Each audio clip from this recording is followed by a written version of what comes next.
What did the New Zealand LAM Trust do to get LAM patients in New Zealand on rapamycin? This drug rapamycin was available in New Zealand for other reasons. It's used as an immune suppressant for post-kidney and liver transplant patients. It's extremely expensive, and without any trials at the time and without any absolute proven information, it was very, very difficult. So I began a battle with Pharmac for funding this drug. I needed and I got support from John Colby, who's Lisa's respiratory specialist, and he applied under what was at the time the exceptional circumstances regime of Pharmac. Lisa was the first person in New Zealand to take rapamycin for LAM, and she was followed by another Auckland woman, a woman in Christchurch, another woman in Auckland, somebody else in another part of the country. And as we were watching what was going on, the patient organisation also had spread around the country. The information to GPs had spread from one person with this disease back in 1997. We now have 23 women with the disease that we know of who are associated with the Trust, many of whom are supported by the Trust in terms of what their needs are. GPs are very much more aware, particularly in Auckland, although there will still be GPs, and a number of them around the country, who might be sending a young woman in her late 20s or early 30s who's coughing up blood, who's not breathing properly, who's saying, I've got a terrible pain in my chest and I can't stop coughing.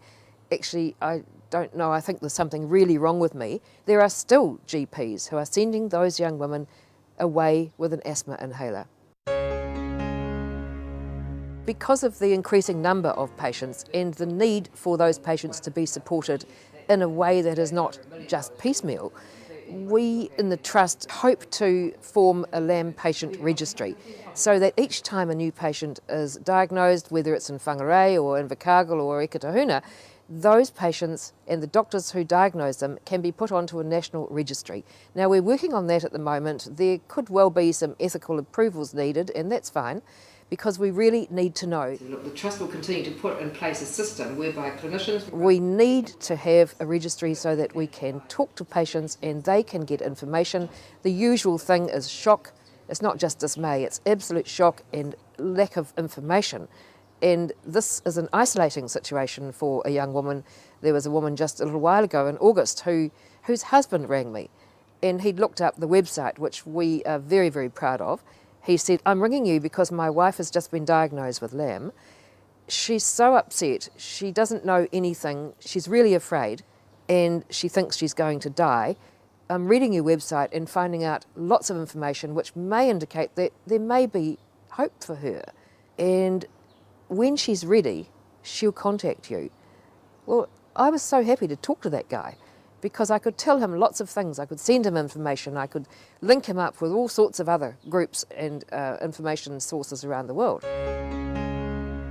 My hopes for LAM patients in New Zealand and in Australia, and all of those women that I've met all around the world, is for a continuation of research with a huge emphasis on please hurry.